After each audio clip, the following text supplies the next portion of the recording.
And at that time, he ordered a family tree guitar, a flat top guitar with a tree of life inlay down the fingerboard.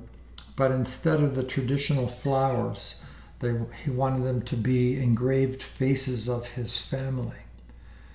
And he asked me if I could do such a thing, and I said, of course. And I thought, really? You can? Okay.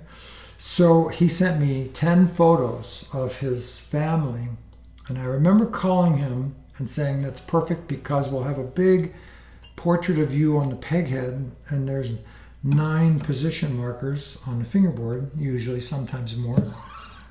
And I can put 9 flowers of your family. And so he said, it's a go, let's do it. So from the photos that he sent, I engraved the mother of pearl faces and I made the hair green abalone. And then he wanted a banner under each face with microscopic block letters that said the name of the person who that portrait was. And each face was approximately the size of a dime until they got up here and they got even smaller than a dime. So it was a project. I don't know if I'd ever do it again, but it was countless hours of engraving a face to capture an expression. But I found out that if you're using a graver and you're working on in a space a 1/16 of an inch, the slightest movement of the graver changes the expression of the face. So I had a lot of do-overs. And I finished the guitar, and he insisted I bring it, so I flew to Tom's River and delivered the guitar. He loved the guitar. His daughter came into the room, and she looked at all the inlays, and she says, oh, there's Pat, and there's Karen, and blah, blah, blah. And she goes, where's Mommy?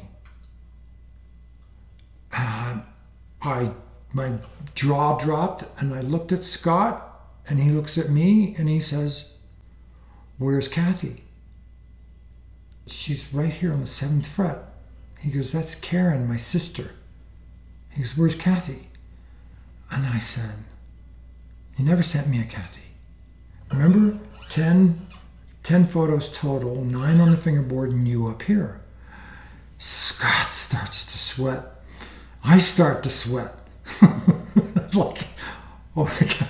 So I said, he said, she's upstairs. I can't even show her this guitar.